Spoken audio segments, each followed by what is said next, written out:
Hello Leo, welcome to the Plaid Oracle. I've been doing these readings in the Eclipse space, and as you see, the format's a bit different than I usually do, but I've really been enjoying it. So you begin very appropriately with the self-tending fire. This is the Cantigee Oracle, which says an ecological, spiritual guide and creative prompt deck. And that is sort of important for you, Leo, but I'm going to read you the little, each entry has a little story, and then there's keynotes and symbology and guidance and prompts and various things, but just the story. You walk so far that your feet travel inward and away from all ephemeral shimmer, deep into a lightless void. As you reach the apex of darkness, you come upon a glow. You do not approach the light, and it does not come to you, yet you find yourself somehow within it. The fire illuminates but does not burn. It exists beyond the realms of fuel and air, beyond temperature, beyond need. This fire sparks a soft delight in your heart that permeates your body and radiates beyond you in all directions. How perfect a description of the kind of the essence of Leo.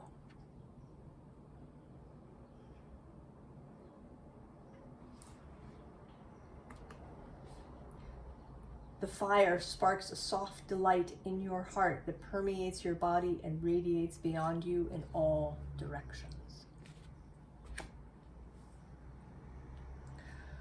The essence of Leo. The essence of the sun. The essence of the heart. These are all Leo traits. Now the underlying card here is they do not miss their seed pods. So this is about creation, about letting your creations go into the world and do what they're going to do, to allow your creation to have its own life. And then the helper cards, I've been thinking of the cards underneath this as sort of helpers or assistants. And first we have pollination. So there's kind of the two halves here, right? There's the seeds that travel, but there's also the idea of pollination. So that you're not just letting your creations go into the world and be what they're going to be, Leo. You're also sparking creation in other people. And then the other helper card is your heart in sync with the cricket song. And this is about connection, about being in resonance with the cosmic song.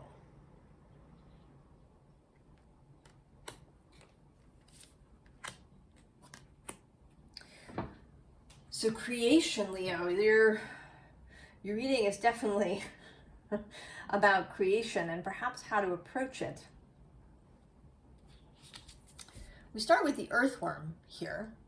And in this deck, the earthworm is about the novice, the one who doesn't know very much yet, the beginner having beginner's mind. And I think that that's true, but I think there's something else too. Because at the bottom of this deck is what the worms know.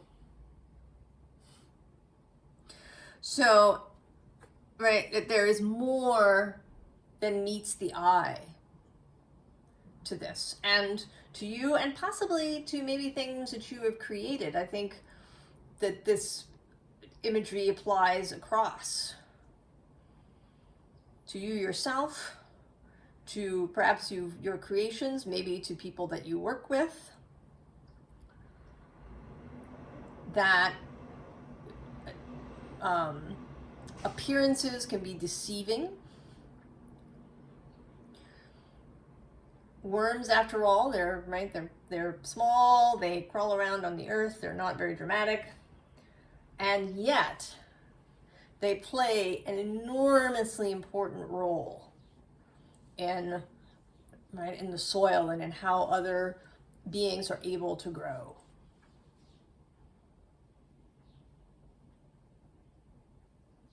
They are very important. Often people judge the health of a garden by the health of the worm life in it.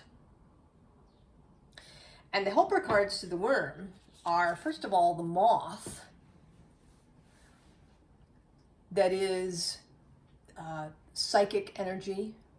It's energy that moves towards the light, that moves towards what delights it, that must learn discernment between the porch light and the light it really wants to go towards.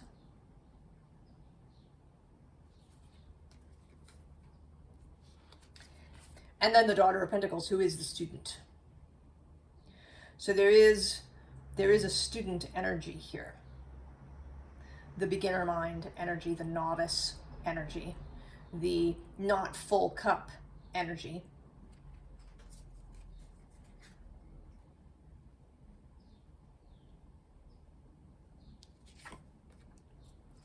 Beaver. And he's so happy, this beaver. So cheerful. Really enjoys what he does. Really gets great satisfaction out of the dams that he builds, out of the crucial role he too plays in how the ecosystem functions. Right? There's similarities, in fact, between the beaver and the worms. The worms create tunnels, they aerate the soil, and the beaver creates different kinds of water flows. So there's subtlety here too. You can't really judge just by looking at a beaver's dam what all the many effects of it might be. It's so complex and interrelated. So there's also something here about not trying to discern everything. Right? It's also not knowing what the effects of what you do might be.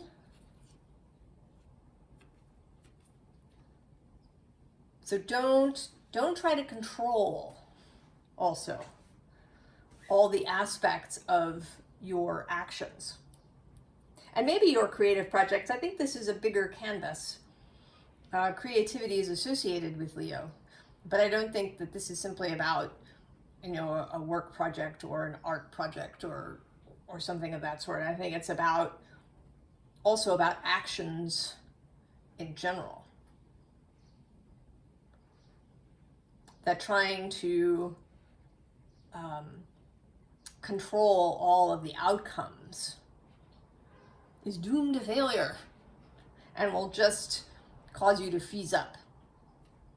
So you focus on just what it is that you're doing. You make the dam, and you don't worry about all of the downstream effects of that. We get a little more student energy here with the Daughter of Swords, the Page of Swords.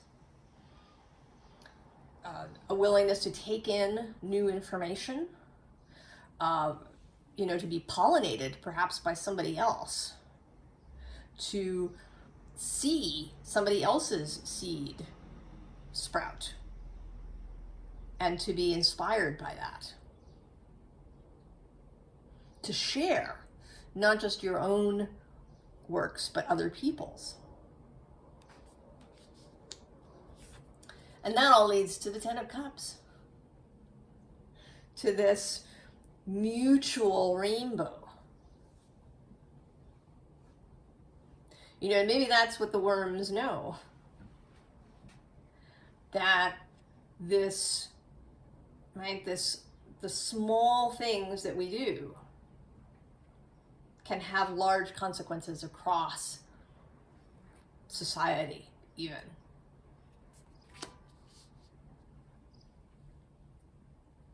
The first fairy to come out is one who has come out several times now, she of the Cruach.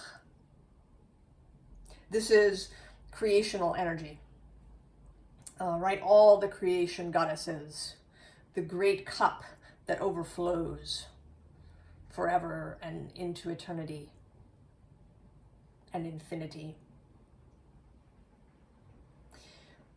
And her helper cards are he of the fiery sword. So this is both aspects of creational energy. There's the cauldron, the womb space, the seed, and also the pollen, right? The pollinator, the active principle.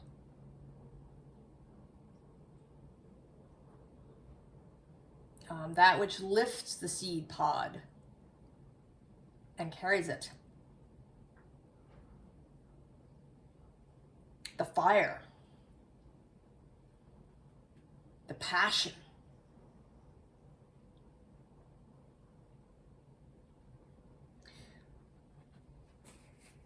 And the other helper is Mickle the Muckle. And I'm going to read you a little bit of his card.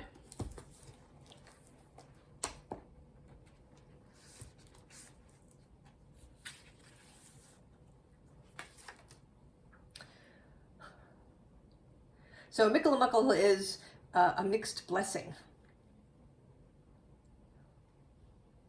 Mickle informs us little things come in good packages. He is a little thing and therefore is good and well packaged in his skin. This is fairy logic. Mickle can be foolish, silly, playful, and absurd. He is fond of goofing off and considers play to be an art form and himself a fine artist. He understands renewing the spirit and recreating the body and emotions. He knows that all of us have a child within who needs to play and be cherished. He also knows we need to make mistakes so we can learn from them, which is how he got the title of a mixed blessing.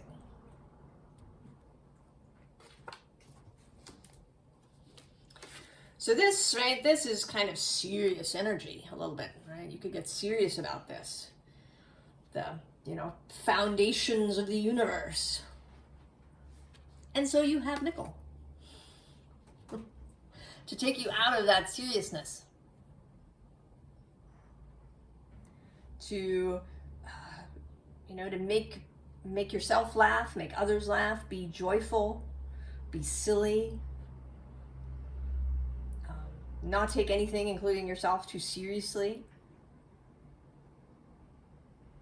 And that can be true too, these astrological transits. We're coming up on this eclipse and it's very intense and it's conjunct Chiron, and there's a Mars-Saturn conjunction happening too, and near there a Venus-Neptune as we move into the eclipse. There's all this kind of large, intense energy. And, right, we can get a little serious. And the universe source is not. It loves to laugh. It's like that 10 of Cups laughing Buddha from the Good Tarot, if you know that image. So it's important to keep that sense of humor and that more innocent, childlike view of things. So the first underlying here is the Hanged One. And often this, to me, looks like, sort of your wider self or your fellowship giving you a hand down here in the world. But today I'm seeing it more in this balance sense. A kind of give and take, right? Action and receiving.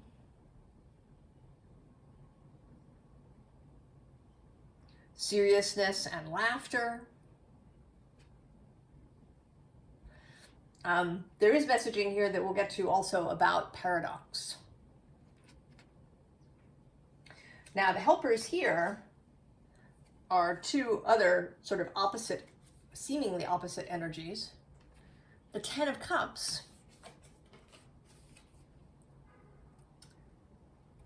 and then the Ten of Wands, the Ten of Fire. So there's something here about, right, about that, the two sides, the way also that, the way of endings in the tens. And then actually right below these two, the Student of Earth repeats. And then with the Student of Earth is the Empress. So this energy of big and small, of enormous energies and then small energies, how there's an interplay between these things.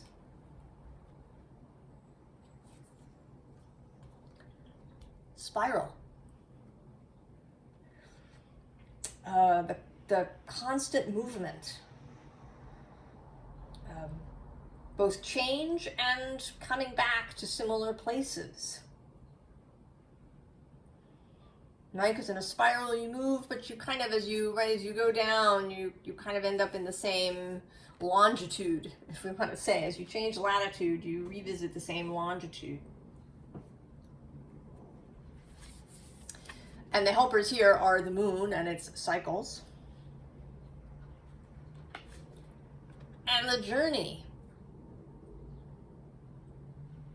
So I think this wants to say that you are, right, you're never finished.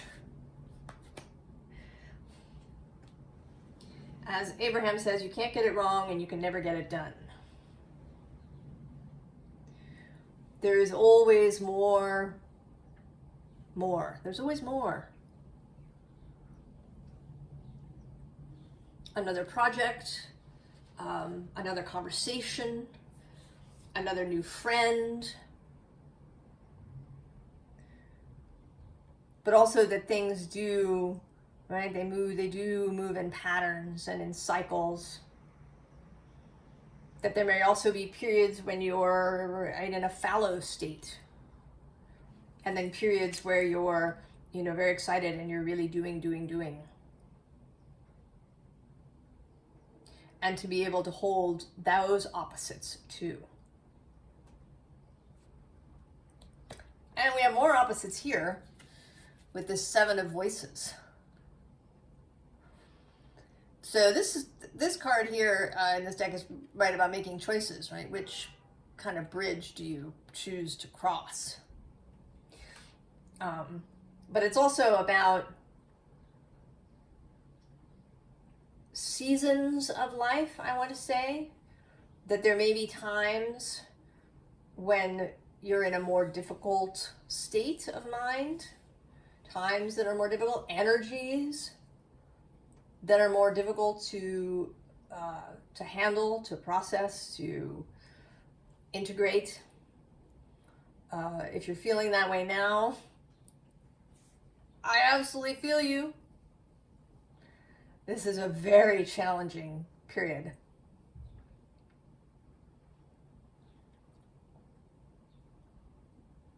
But it won't continue forever, right? This aspect will be back too.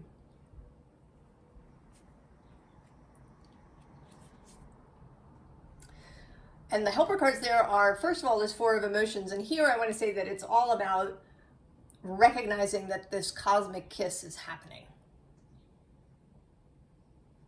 That even when you feel lost, when you feel frustrated, angry, unable to see your way through, unable to know what to do next, that this cosmic kiss is still there. And if you can find your way into it, right, there's also new ideas, new energies, revelations, inspirations. And actually, I want to say here, there's this Queen of Cups, right? She's there under the surface. So even if you're walking here on the beach feeling kind of lonely or lost, this energy is right there below the surface. And this is just a reminder of that, because I think we all need that reminder. I certainly do.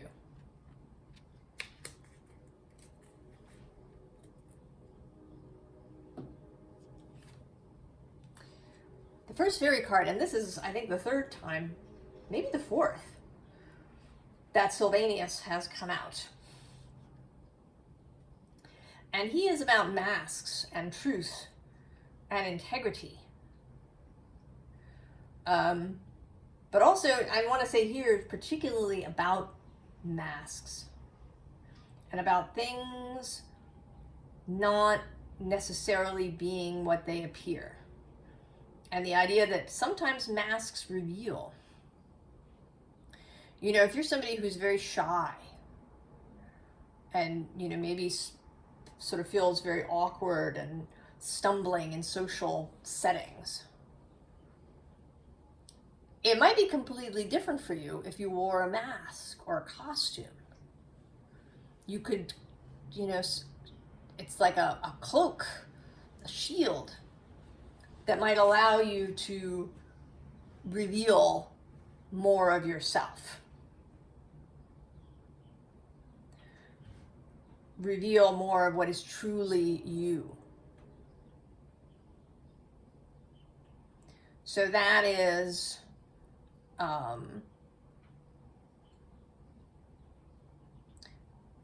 right, that can be a way to proceed if you need to, until you feel confident enough to be yourself without the mask. And that you don't, right, when you meet other people, you don't necessarily know what's happening. Are they wearing a mask? There can be a great power that appears to be tiny, or something that looks grand and enormous can actually not have a lot of substance. So paying attention to what's really there. Is it a mask? Is the mask revealing something?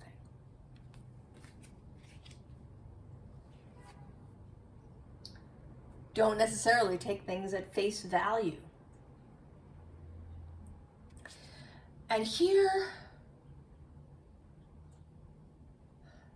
you know, this card it's a temperance card, but it's called balance in this deck. But to me, this card is always about a meeting. And I think that if you proceed openly, if with awareness, if you know, allow your creativity and what you do to go out into the world on its own, that this is going to attract someone or someones to you. And then you just need to discern, right? Is there a mask? So we have the Seven of Air, which here is all about seeing as clearly as possible. Maybe getting some height from situations or from people. Because this could also be attracting, you know, events or opportunities, offers that come to you. And you want to discern, you take a good look from a height. You are mindful of, you know, where your own mind might get spun out, like, oh, you know, this is too big, I can't, right? I'm not good enough for that. Or this is too intense. Or this person is too wonderful. What are they doing here with me? Right? We want to get clear of all of that kind of thinking.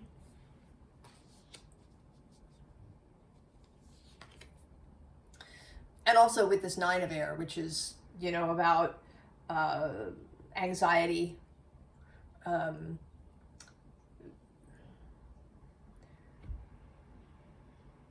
hypervigilance, always being ready rather to respond to an emergency. Sort of FEMA, what I think of as FEMA thinking. All right, dwelling on worst case scenarios and how you can respond.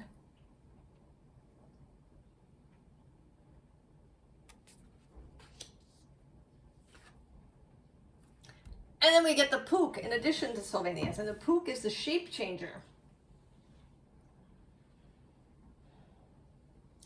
And the Fairy of Paradox. And the Fairy of the good and the bad and the bad and the good.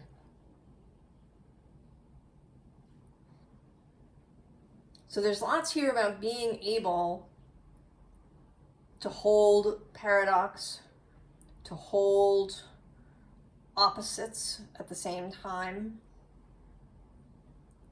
to hold understanding that something can appear to be one thing on the outside but be something else on the inside.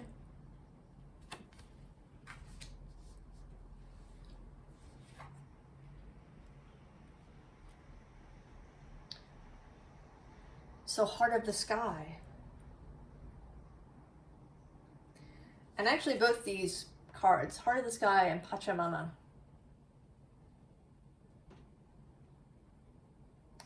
more creational earth energy. And recognizing that it is available to you. And I'm actually sort of seeing now in this spiral, right, that it's like, it seems like a tornado funnel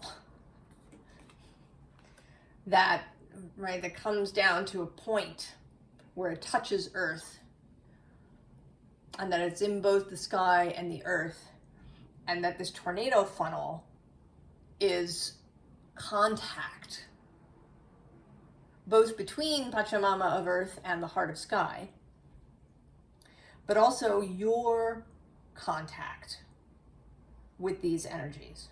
And that it can feel, you know, overwhelming or out of control.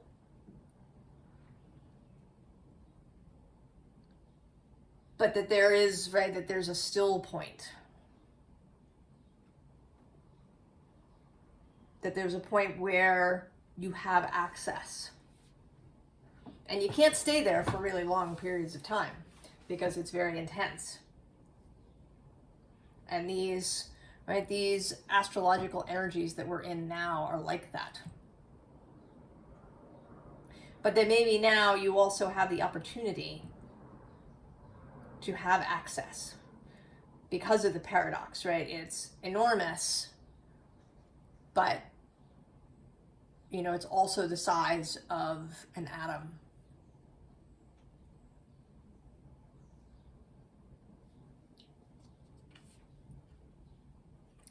Because then we get the Jaguar.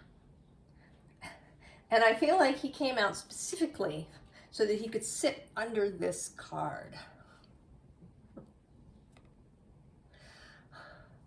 So the house cat and the Jaguar.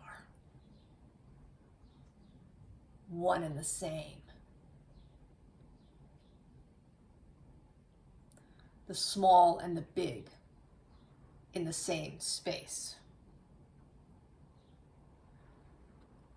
Right? The small that can have enormous consequences.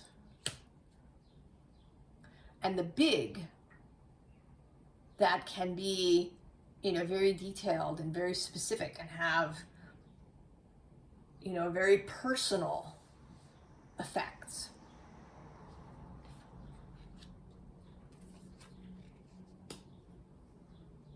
So more advising to not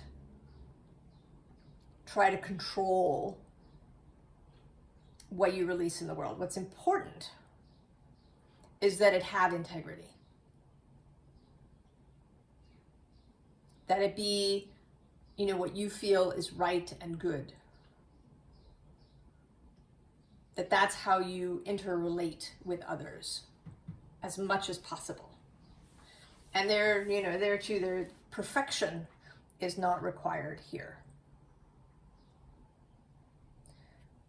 Just a good faith effort to do the best that you can. To be true to yourself, to keep your integrity.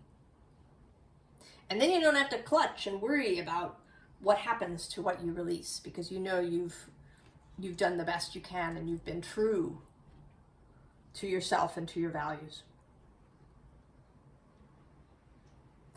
And so now we have the journeyman setting out on the journey, having the adventure.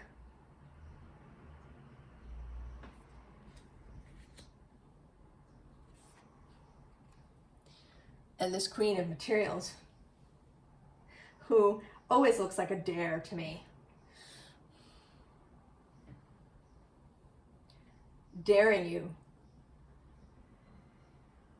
to go on the adventure, daring you to be playful.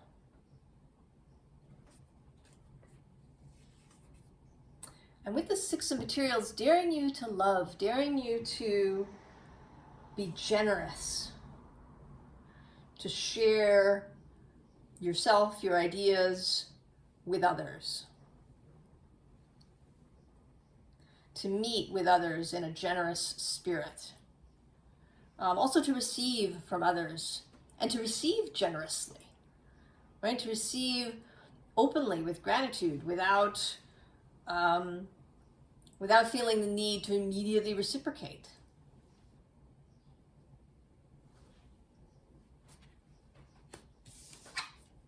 And then the Fool. The journeyman wasn't enough.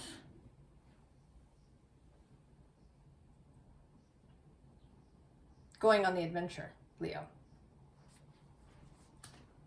So the free expression of self. Right? This fire. Being generous with your fire, with that Leo glow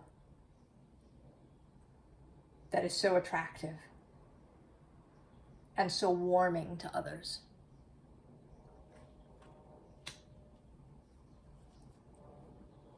So I've been pulling a few cards at the end for everybody.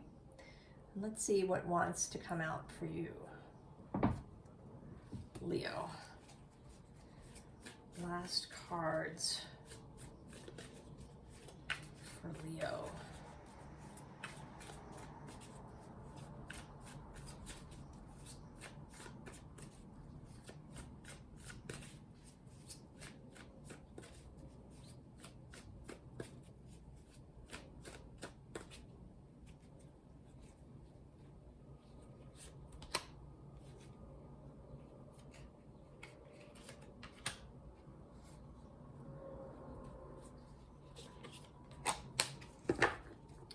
On the bottom, oh, the Four of Wands. The structure, the new house of your life. And the helper cards here are the Magician. And I want to say here again, right? The Magician and then this Two of Pentacles. And you know, this seems like the magician and his apprentice. Right? He is the master, the skillful one, the one who's had, you know, perhaps centuries of experience. He's the major arcana. And then there's this youthful, you know, Two of Pentacles who's learning how to juggle these balls of energy.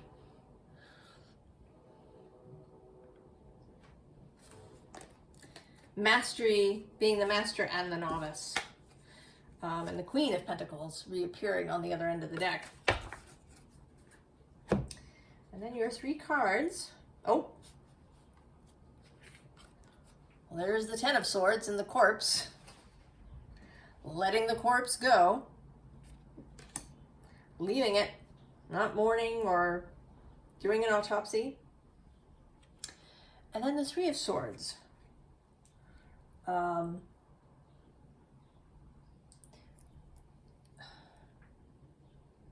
Passing through the crack.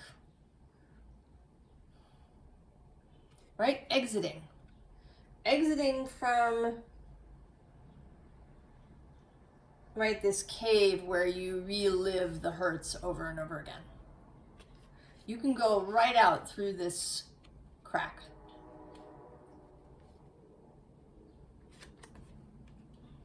Right, so you've got your corpse. I feel like the corpse is somewhere else, you know, kind of in this, or maybe you've left the corpse and gone into this cave and you've had your kind of moment. And now you're going to leave. You're going to leave the corpse behind and leave this cavern. And then the Page of Swords. And I love this little Page of Swords because to me, he feels like a big thing in a small package. That he appears to be a small child. You know, he doesn't look especially fierce, but there's this feeling of enormity inside him. That there is a vastness within him.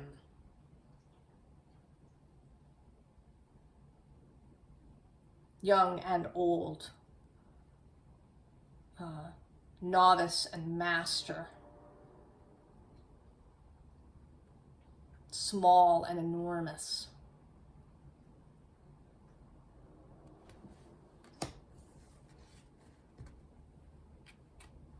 Leo. So go forth. Go forth and be yourself. If you need to mask up for a little while, you can do that. But the aim is to eventually unmask yourself. And to be prepared that people are going to come and gather around your fire. To be prepared for that.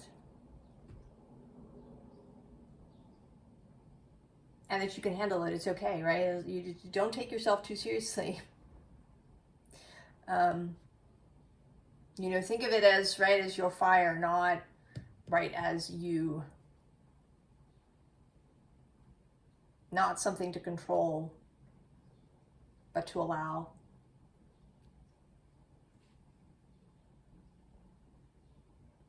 Right? Allow the seed pods to go and land where they will. Leo, I hope you have a great experience. This eclipse is trining your sign, so it may feel more uplifting and less intense than it might for a Cancer kind of person. It may be so uplifting and expansive for you. I wish you the very, very best, and I will see you next time. So long, Leo.